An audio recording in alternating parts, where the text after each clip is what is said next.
Hello, everyone, and welcome back to God's Ways. We are on session 19, which is looking at the northern kingdom of Israel. And so we have that, you can see the title there, One Kingdom Survives. So in our last lesson, we talked about how the people had rebelled against Rehoboam, and the kingdom of Israel was split into two different kingdoms. You had the northern kingdom of Israel, that was 10 tribes off to the north. And then the southern kingdom of Judah was basically Judah and Benjamin. And so we talked about how after Solomon and Solomon's son takes over, that those two, well, the two nations split, and we see the reason why. In 2 Kings 17, all this took place. Nope. All right, start over. All right, starting over. Hello, everyone, and welcome back to God's Ways as we are jumping into session 19, which is talking about, or the title of it's One Kingdom Survives. And so over the course of today's lesson, we are going to be looking at the northern kingdom of Israel. So you remember last time in our last lesson, we talked about how after King Solomon, the nation of Israel, the kingdom of Israel was split into two different kingdoms after the people rebelled against Solomon's son, Rehoboam. And so you had the northern kingdom of Israel, which was 10 of the tribes, and they ended up being ruled first by a man named Jeroboam. And then the southern kingdom of Judah, which was the remaining two tribes of Judah and Benjamin, were ruled by Solomon's son Rehoboam to start with. So today's lesson is going to basically just follow the arc of that northern kingdom of Israel from the time of King Jeroboam all the way through King Hoshea, who is the last king of Israel, and then how the Assyrians come in and basically wipe out that northern kingdom, haul off all the Israelites, all the Jews from those northern 10 tribes, and disperse them among the Assyrian Empire. And basically, we never hear from them again. And so when we see kind of where the northern kingdom, that northern kingdom of Israel ends up and how it's basically wiped out by the Assyrians, the question maybe first just comes into our mind, well, why? And so in 2 Kings 17, we see the answer to this. All this took place because the Israelites had sinned against the Lord their God, who had brought them out of Egypt from under the power of Pharaoh, king of Egypt. So you remember way back in Exodus, we talked about how God brought out the Israelites and delivered them from their slavery in Egypt. And at Mount Sinai, he sets up this covenant with them. We talked about how it was a bilateral covenant, right? Where God had said, these are the things I will do, and I will be your God. I will protect you. I will drive out the people in front of you. I'm going to give you this promised land, and said, and here's the part you are to do, right? And so the Israelites were to obey the covenant.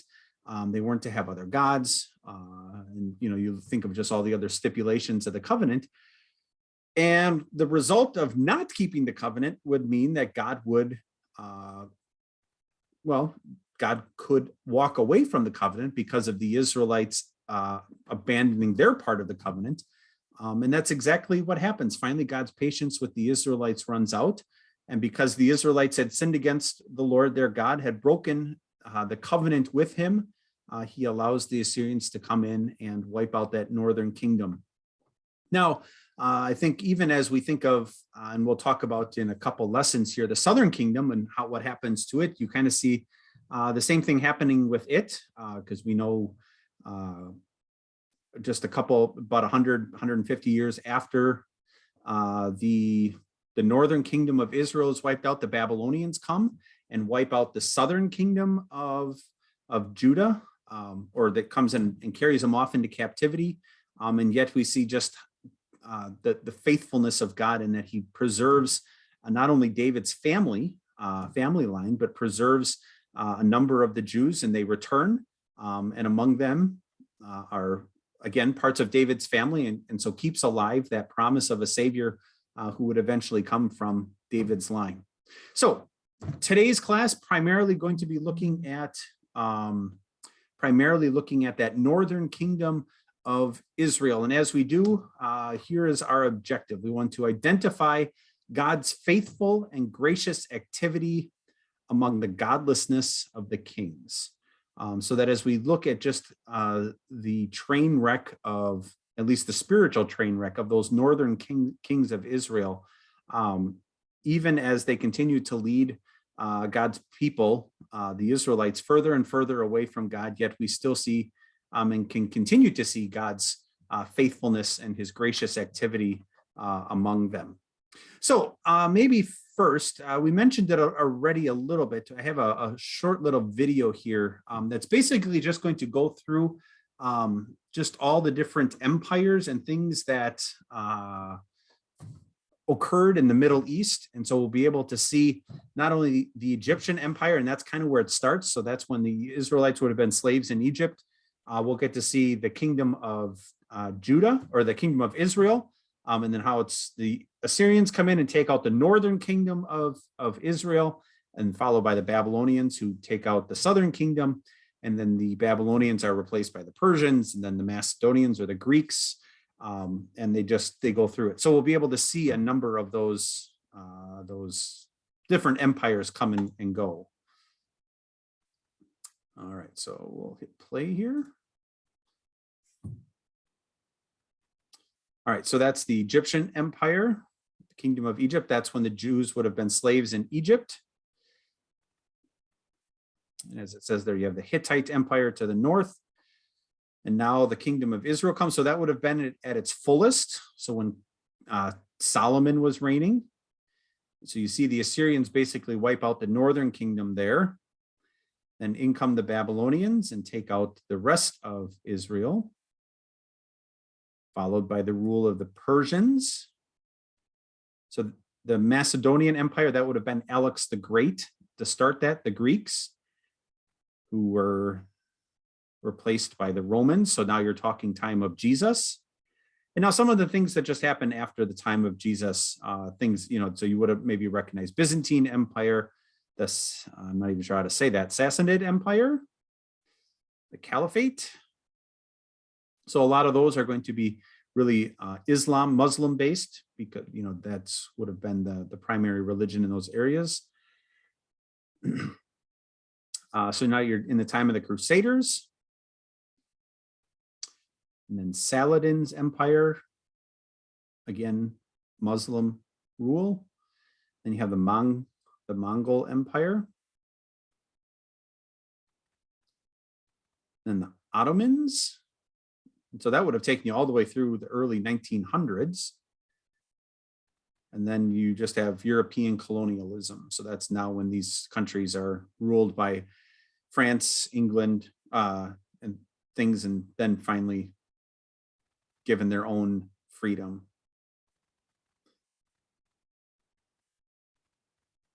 So now they'll show you some of when all these countries begin to, become their own countries. So that era of independence.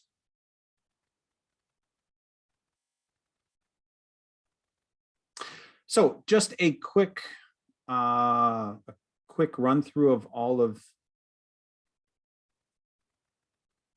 So a quick run through of all those empires. And so you kind of see just how the Middle East really was the center of attention for much of the time, even after Christ.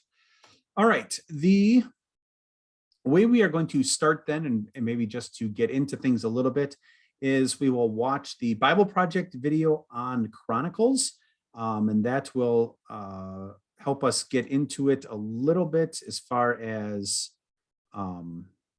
just getting us back up to speed with what's going on and some of the things that we read. And then we will jump into the worksheet on the Northern Kingdom of Israel, on One Kingdom Survives.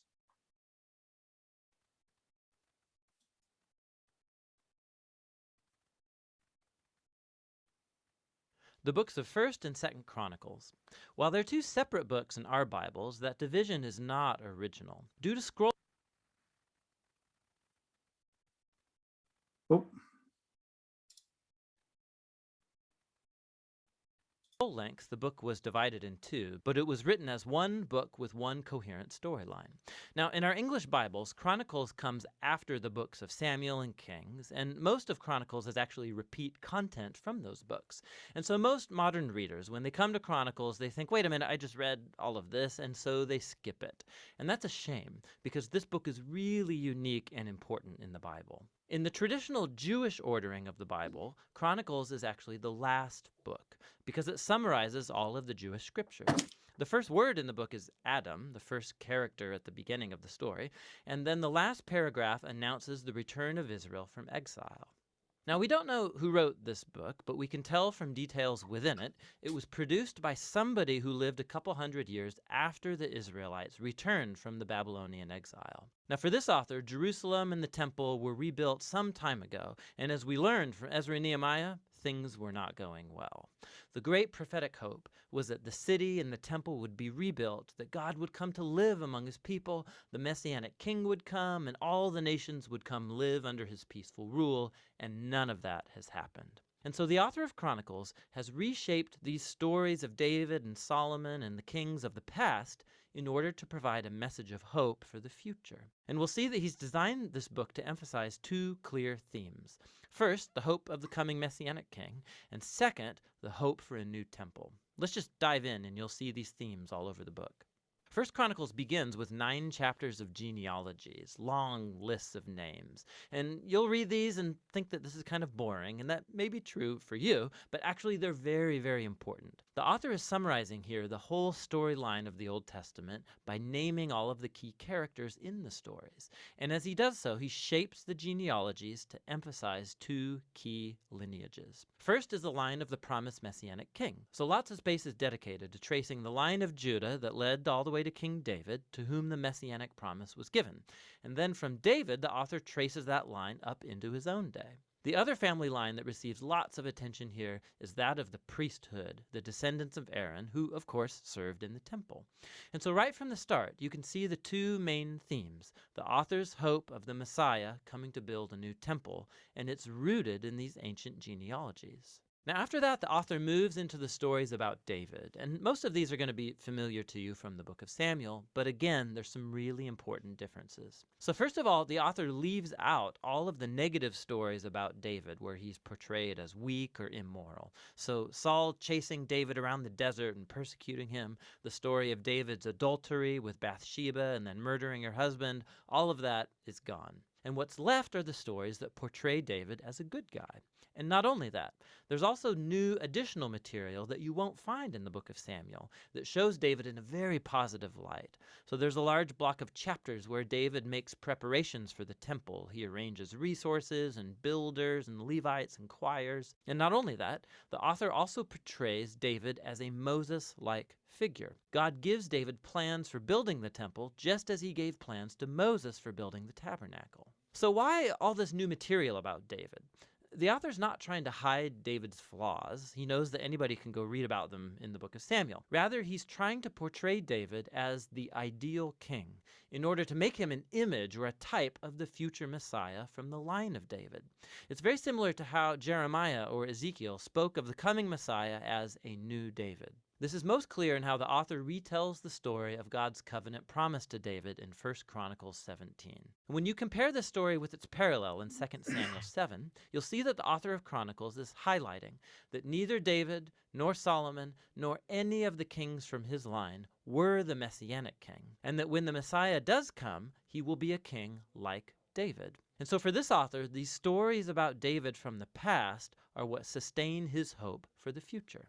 After David dies, we move into 2 Chronicles, which focuses on the kings that lived in Jerusalem.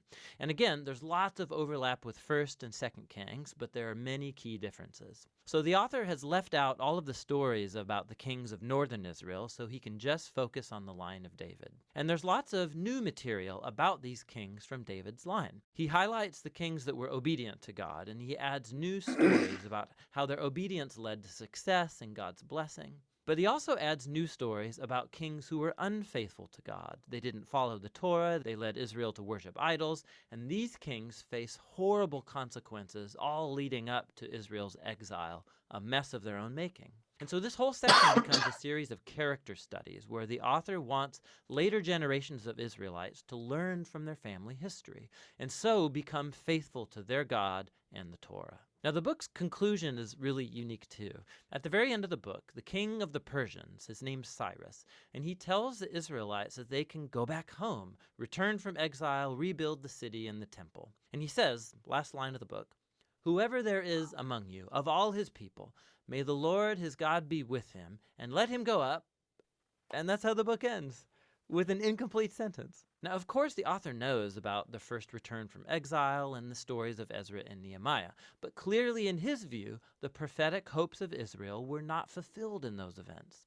And so this incomplete ending shows that the author's hope is set on yet another return from exile, when the Messiah will finally come to rebuild the temple and restore God's people. And so the book of Chronicles, it's the final book of the Jewish scriptures. It ends by pointing forward. It calls God's people to look back in order to look ahead, because the past has become the source of hope for the future.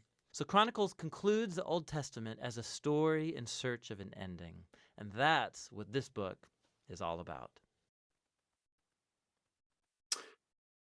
All right, so we'll probably come back to Chronicles in a bit when we get back to looking at the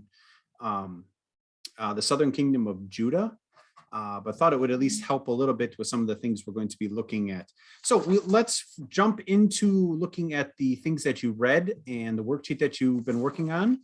Worksheet number 19, One Kingdom Survives, looking at 1 Kings chapter 12, verse 25 through 2 Kings 17, which is, So the first question there, Jeroboam, so that's the Jeroboam, king of Israel in the north, built shrines at Bethel and Dan. So I brought up a map here so we can see.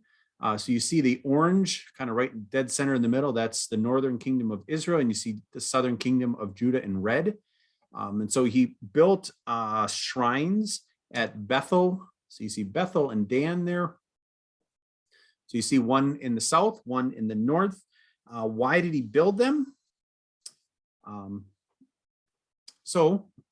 If you remember some of the things about the covenant God made with his people, the job or what every Israelite male was supposed to do 3 times a year was to go to Jerusalem, to the now to the temple, before that to the tabernacle, for the 3 big festivals of the year.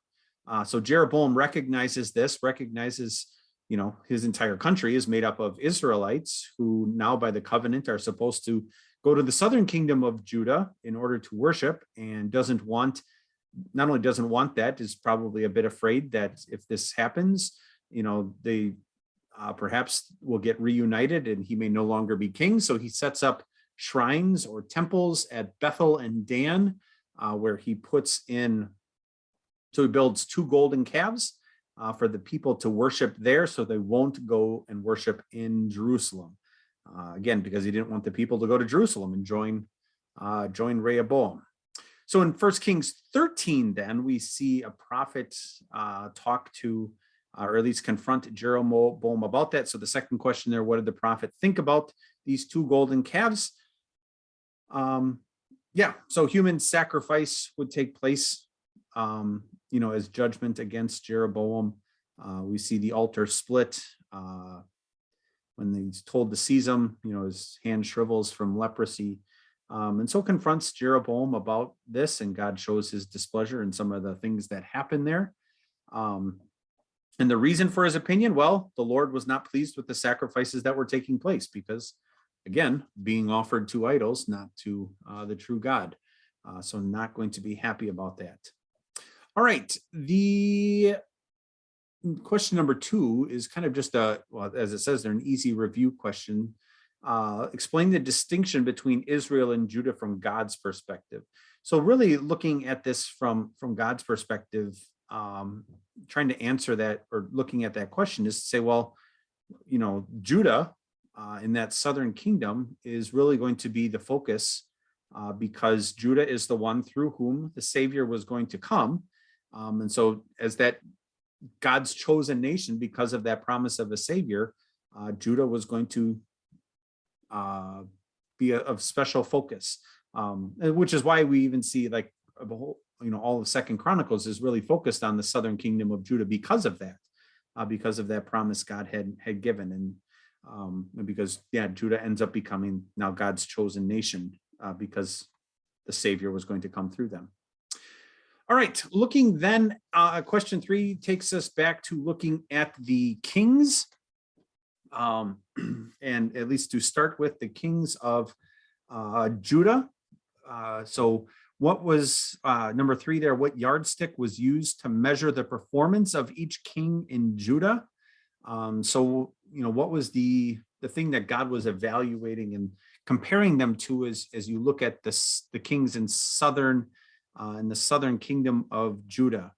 And so it had, you note that you could look up 1 Kings 15:3, verse 11 in chapter 15, and then chapter 22, verse 43. That you begin to see that David's heart was the yardstick, right? If they did right in God's sight, then they were considered a good king, who were leading God's people according to the way God wanted them to be led. I guess the second question there, does God use that yardstick to measure other nations? Yeah, most definitely, right? That God is looking and saying, are these nations doing what's right in my sight? Because if not, then they are in rebellion. And so God used that yardstick to measure other nations, and certainly still does today. So, which then gets us to be looking at the northern kings of Israel, the kings of the northern tribes of Israel. So how many of Israel's kings were given approval ratings for their reigns? So if you went through, or as you read, I think I mentioned in one of the classes, one of the things I did is I read through in my own Bible. I made marks next to each of the headings where the king was introduced or talked about. Either it's a green mark with a positive, or a red mark with a negative sign. That way, kind of just scanning through it, you get to have a feel for good king, bad king, and you begin to see things. So then, put together a chart that something like this, where you can now see, all right, so how many of the kings of the northern kingdom, how many kings in the northern kingdom of Israel were good? So you can kind of see none of them. Jehu was mostly bad. He did some things that were good, but for the most part, he was bad too. That there wasn't a single good king who led by leading the people back to God. None of them did what was right in God's sight. So then why were they evaluated so negatively? Well, their chief fault was they didn't keep the covenant. They worshiped false gods and encouraged the people to worship false gods. They set up false gods for the people to worship, and thereby turned away from the Lord. And the further and further you get into that list, you see more and more things where things were really, it wasn't just Baal and Asherah like it was to start with, but Molech and Chemosh, and they're offering children as sacrifices, and you just see just how quickly things were bad spiritually, and how quickly they turned away from, or how far they had fallen away from the Lord.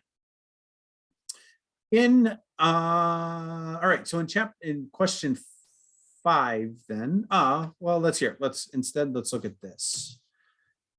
So identify in Leviticus 26, God outlines the consequences of following or breaking his covenant. And so in Leviticus 26, there we see, here's what's going to happen if you follow my covenant, right? And he talked about those blessings.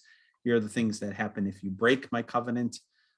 So identify at least 10 examples of God's faithfulness to the covenant from the kings. I really wish that we'd be able to talk through this, because this one's, it would be good just as you read through it. And if you haven't done it, maybe pause the video and kind of just scan through Kings again, the section that we read, and see if you can come up with 10 different examples of ways God was faithful to his and held up his end of the covenant from Kings. So one thing we could do is look maybe to start with at Leviticus 26, where God lays out some of those blessings that will come. because, in that, then we can begin to see some of the things, the ways that God was faithful to his end of the covenant, even though the people, the Israelites, weren't. So when you look at the beginning of chapter 26, starting at, like, say, verse 4, you see, I will send you rain in season, the ground will yield its crops, trees of the field, their fruit. Your threshing will continue until grape harvest, and the grape harvest will continue until planting, and you'll eat all the food you want and live in safety in your land. So one of the things perhaps that you notice just reading through it is there were certainly times where God withdrew that blessing. You can think of some of the times where there was drought during the times of Ahab, where Elijah told Ahab this is what's going to happen, and there was a drought for 3 years. Not only a judgment on and a evidence that the Baal, which was a fertility god that we talked about, if you remember back in lesson 1 or 2, was not only a direct assault on Baal, but also a result of now the Israelites not being faithful to their covenant. At the same time, you see certainly examples where God was faithful, and in spite of the Israelites, where he provided, rain and harvests, and the ground yielded its crops. I'll grant you peace in the land, and you will lie down, and no one will make you afraid. Remove savage beasts from your land. Sword will not pass through your country. You'll pursue your enemies. They will fall by the sword before you. So you can think of some of the examples where a number of those northern kings were, even though they weren't faithful to God, God granted them success in battles.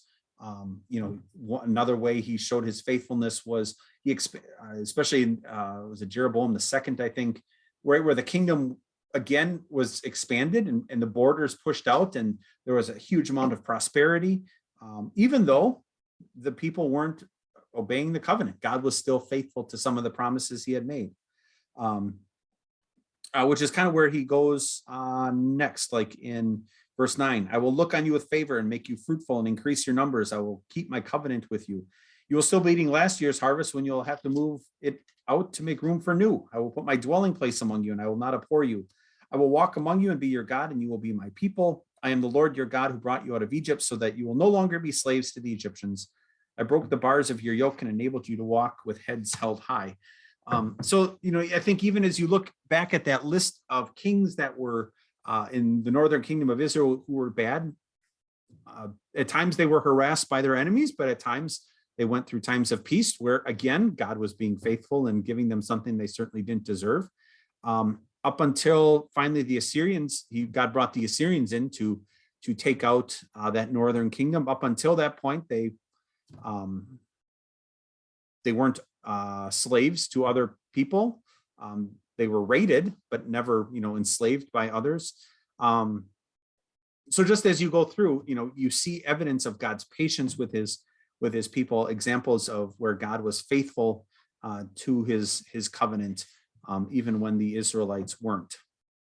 All right, how about number 5 then? Read about Shishak's raid on Jerusalem in 1 Kings chapter 14, verses 25 to 28. Why do you suppose this incident was included while so many other events that would have gone on go unmentioned? So I think as you look at this, God's main concern was not a kingdom in this world. So you see, Shishak raids Jerusalem. You have the treasuries, everything in the treasury was stolen. Shishak raids the temple, walks away with all that gold. So you remember some of the pictures that we looked at last time of, what that interior, the temple may have looked like, all covered in gold. So you can imagine, now you just have maybe the wood behind it is what I'm guessing was behind it. And so, you have that, and kind of loses its awesomeness when all that gold is taken away, right? Temple is wrecked in some ways. All right. So now as we look at question number 6, we get to one of, here, we can go back a slide. So Omri, which is kind of right in the middle, top third there, king of Israel, and is the start. We're going to see one of the last questions is just how many different families in times that the kingship moved from one family to another in the northern kingdom of Israel. Omri is the start of a new one, not a good one, because you have Ahab and Ahaziah and Joram, who were just horrible kings. But from Omri's family, those things come. So from historical sources, we know that Omri was a king of international fame. His achievements are mentioned in the written records of other nations. So again, one of those, another blessing from God, right here, even though Omri is a horrible king as far as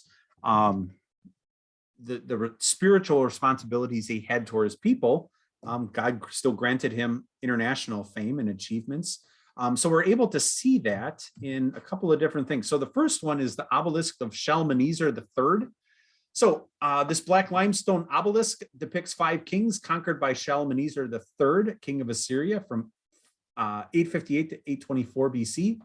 Each side of the obelisk portrays the 5 kings in postures of submission to Shalmaneser, either in prostration to him or bringing him tribute. The second is Jehu, the house of Omri, king of Israel. So again, mentions, so Jehu would have been a bit after Omri. So the account is found here. It's not recorded in the Bible, and yet, yeah, mentions Omri, king of Israel, in Jehu. So the other one is the Mesha Steel. So this engraved stone contains a royal inscription by Mesha, king of Moab, during the 9th century BC. It celebrates Mesha's victory over the son or descendant of Omri, probably Joram or Jehoram. And as you can kind of see, the little print there says, in boasting of his victories, Mesha gives glory to Chemosh, the chief god of the Moabites, and describes his looting of the temple vessels of Judah. So it wasn't just over Israel, but also some raids into Judah as well. The stele contains the earliest known reference to the name Yahweh outside of the Old Testament, and supports the biblical account of the events during Joram's reign of Israel, which is in 2 Kings chapter 3. Describes 2 Kings chapter 3, 21 to 27, describes the king of Moab offering his son as a sacrifice, after which great wrath came upon Israel.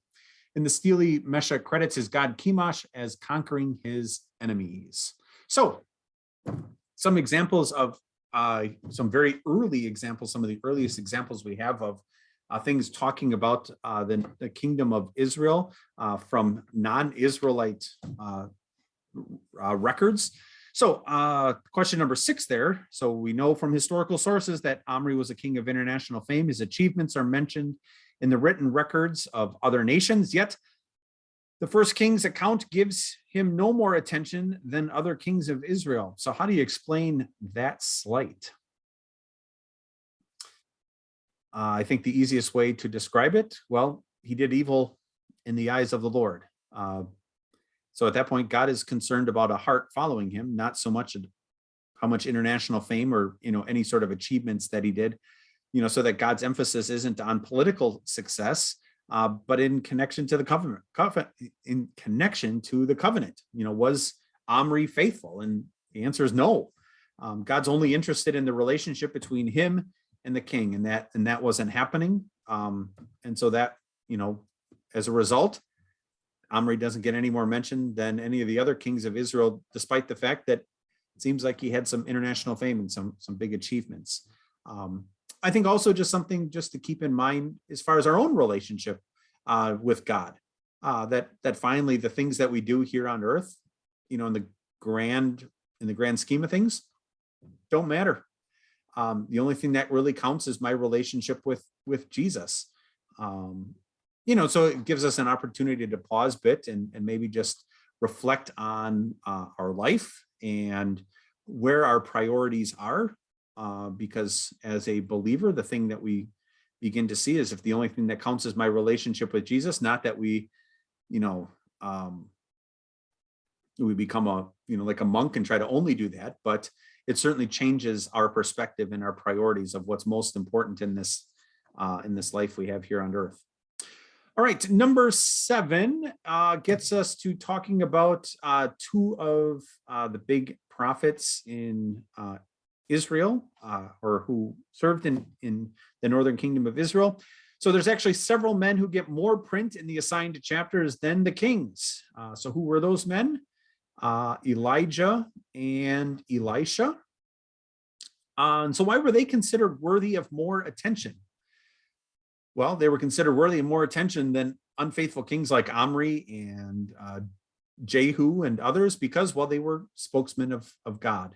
And as a result, we end up hearing a bit more about Ahab, even though Ahab was a horrible king, especially spiritually. You get a little more ink thrown at Ahab simply because Elijah and Elisha were ones who were seeking to call Ahab back and pointing out this is what God's will is and announcing God's judgment against Ahab and his family and the Israelites because of their rebellion against the covenant. So let's tell a bit about each of them. So Elijah, some of the big things that occurred in his ministry. So he was the one who proclaimed that a big drought was coming and then was fed by ravens. And then the widow of Zarephath, so a Gentile, goes outside of Israel and God takes care of his prophet. He had the big showdown with the prophets of Baal at Mount Carmel. And then after which Jezebel gives him big death threat and Elijah flees because he's afraid. And we're actually going to talk about that in just a second here. Then he anoints Hazael, Jehu, and then his successor, Elisha. So Elisha, if you remember from the video of the kings, made it a good point, just or something to think about Elisha, right? So as Elijah is about to leave, he says, if I see the way you go, ask that God would give him a double spirit, a doubling of the spirit that Elijah had. And so he did. And so had this double measure of the spirit. And so it talks about, 7 great things Elijah did, and then mentions 14 that Elisha did, a doubling of Elijah's spirit. So a lot of different miracles that Elisha we have recorded as far as Elisha's ministry. And then another prophet that's mentioned a bit is Micaiah. So he's the prophet who told the truth that Ahab would die. So just as you look at those prophets, especially ones that served in that northern kingdom of Israel, and some that we're going to talk about here in just a bit as well, we certainly see prophets who had difficult ministries, who had lives filled with many challenges, so that as we go through those things, we can certainly see, learn some things just as far as our own life, because our own life is going to be filled with challenges. So one of the things you saw in your handout was another thing just to drive it home or think about. Elijah was tired and ready to give up. It was right after the prophets of Baal. So he had this big success with the prophets of Baal. Then Jezebel says, if you're not dead in the next 24 hours, something's wrong. So Elijah flees and is just tired of it all, ready to give up. So identify at least 3 things the Lord did for Elijah to encourage him to keep going. So as you look at 1 Kings chapter 18 and 19, so Elijah flees, goes all the way. So Mount Carmel, let's go back to the map here. So Mount Carmel, if you can see my pointers, there's this little, if you look on the Sea of Galilee, the Sea of Galilee. If you look at the Mediterranean Sea, right where the kingdom of Israel and Phoenicia meet, there's that little bit of Israel that juts out into the Mediterranean Sea. That's right where Mount Carmel is. So he basically goes from Mount Carmel, and when he flees all the way through Israel, all the way through the kingdom of Judah. And you see at the very bottom of the page, it says desert. So that's the desert of sin down there. Goes through there all the way down to where Mount Sinai is. Flees and basically wants God to, take him to heaven, and because he's done with all of this, and instead God takes him to Mount Sinai, where then he meets with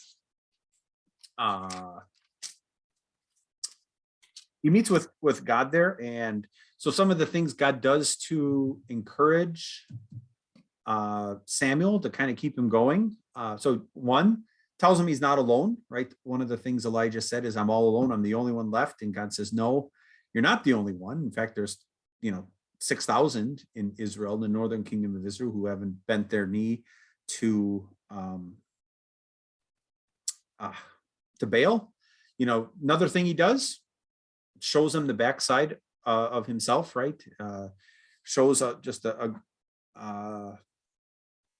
shows God, or shows Elijah that he's with him.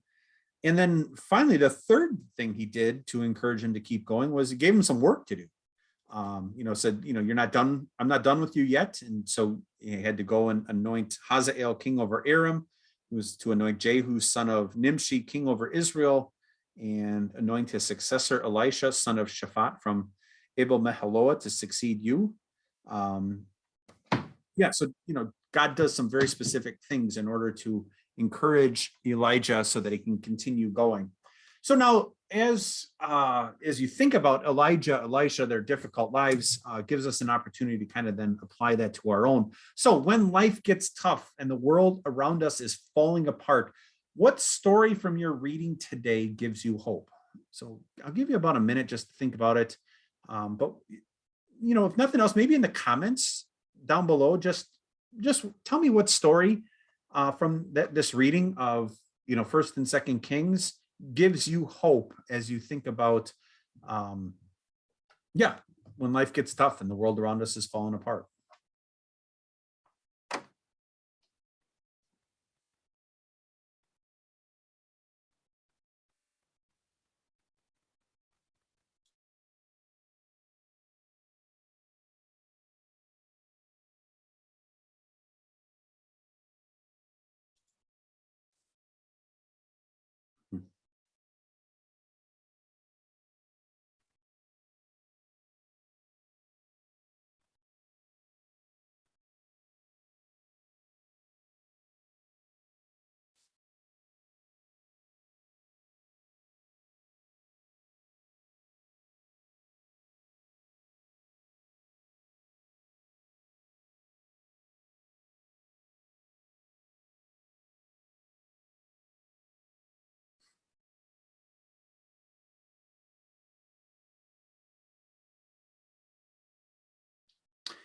All right, I look forward to reading, what the stories are that give you hope, even as you see the difficult lives some of these believers had, and are able to take some of those stories and apply them to your own life. That when life gets tough and the world around us falling apart, here's some hope that I can have looking at some of the believers who have gone before me. So some that you might have thought of, or maybe you didn't.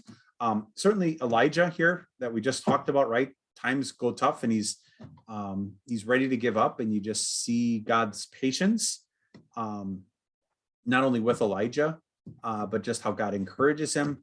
I think both with Elijah and Elisha, their faithfulness in the midst of those difficult lives they had and the difficult ministries they had, their continued reliance and trusting God, the different miraculous ways God provided for Elijah. I think you can think of some of the things we talked about earlier. Look at all the different ways God was faithful, even in the midst of the unfaithfulness of his people, and how he continued to care for them and bless them, and to say, all right, even when life gets tough, the world around us is still falling apart. God is still with me, right? He's given me promises that I can rely on, promises that he will keep. So you can think of those. You can think of, one that I think of is those 6,000 that God talked about in Israel in the time of Elijah. To say, even when it doesn't appear as though there's any believers left yet, God's reserved, at that point, 6,000 in Israel who hadn't bowed their knee. That came up in your mind as far as, excuse me, of giving you hope when life is tough. All right, let's jump back to our worksheet then with number 8 is where we are at. So question number 8 is looking at, so how would fertility considerations have entered into the confrontation between Elijah and the god Baal? So if you remember back to, I think it was lesson 2 maybe, that we talked about some of the false gods, and how the false gods really ended up being an explanation of how things worked, both how, well, they came up with an idea that, so rain, well, are you ready? Rain was believed to be sperm from Baal, and so he would come and with the rain would water the earth, and then Baal, then you have Asherah, and so Baal and Asherah together would be these fertility gods who would cause the grain to grow, And so a lot of times when you talked about Baal and Asherah worship, a lot of the quote unquote worship that went on involved sexual acts. Asherah poles were often like a male sexual organ, a big statue that kind of looked like that. So, just some things. And so when you look at the specific things Elijah did at that confrontation, so you have Baal prophets, slashing themselves to make blood flow so their God would come alive. Elijah pours water, life on the altar. And then you see what happens after that. And you can't help but walk away knowing Baal isn't in charge of nature. These things that, the people have been taught about Baal and who is doing what certainly weren't right. And instead you have God showing the people that Baal is powerless next to the real true, the one true God. All right, in question number 9, 2 Kings 14, verses 8 through 14 outlines an unfortunate event. What is it? So Amaziah, who was the king in Judah, went to war against Jehoash, who was the king in Israel. So Jehoash warned him not to do it, and Amaziah did it anyways. And the outcome, well, Jehoash, the northern king of Israel, beat Amaziah, right? Entered Jerusalem, broke the wall, put a big 600-foot wide hole in the wall around Jerusalem, stole the treasury, the royal palace, all the gold and silver, and all the articles from the temple. So yeah, now you have, in essence, another civil war going on between the Israelites, where you have Israelites from the northern kingdom now destroying not only the city of Jerusalem, but hauling off and stealing things from the temple and the home of God among his people. All right, number 10 gets us back to looking at a chart. So it asks first, how many families or dynasties ruled in Judah, in the southern kingdom of Judah?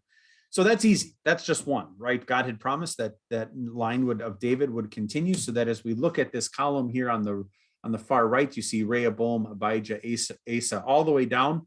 Those are all people from the line of David's family. And so David's family ruled that entire time. On the other side, you have a little bit different. So how many in Israel? So depending on how you want to count these. So if you look at the colors, I tried to break up every time a new dynasty or a new family took over. So if you count them, there's let's see. So 1, 2, 3, 4, 5, 6, 7, 8, 9, 10. So there's 10 here. The one that's a little Tibni and Omri, you see their dates overlap because for a time there were 2 kings in Israel, in the northern kingdom. Omri is the one who outlasts them and becomes king. So you begin to see, 2 kings, then one. And then Omri and Jehu kind of have these bigger dynasties where you have 4 or 5 kings. But then at the end, again, you have, just 1, maybe 2 kings before a new family takes over. You can just think, what does that do to this? What does that instability of leadership do to a nation? It just makes it really hard, doesn't it? That you see things in that southern kingdom. Part of the reason that you have a number of good kings in the southern kingdom is you had a stability of leadership there. And just the stability of leadership in any nation is going to bring blessing and stability to a nation when you have leaders who are easy transition between leaders, and in this case, where it all stays in one family. I think you can think of that too. What does stability of leadership mean for a church? Again, having a pastor who stays at a church for a while brings stability and some great blessings to a congregation. And so we certainly see that evidenced as well in that southern kingdom of Judah. All right, the last question then, question number 11. According to 2 Kings chapter 17, what was the reason for Israel's destruction? And so that takes us back to the very first, to the second slide that we can look at here, that we looked at, 2 Kings 17, verse 7. The reason for Israel's destruction? Well, they sinned against the Lord their God, right? They worshiped other gods, followed the practices of other nations, and as a result, God brought his judgment on that northern kingdom of Israel, and that in judgment ended up meaning, at the end, after the Assyrians come in, those 10 tribes, the 10 northern tribes, aren't ever heard of again, which is just a sad situation. All right, which gets us to what's coming up next. So what is coming up next? We are going to be looking at session 20. So the next couple sessions are going to be just a little bit different, because what we're going to do is start to look at some of the prophets. We're going to look at some of the prophets who served God's people. So first, we're going to look at just in general how God speaks through the prophets and some of the jobs and things that the prophets do. So a general look at prophets to start with.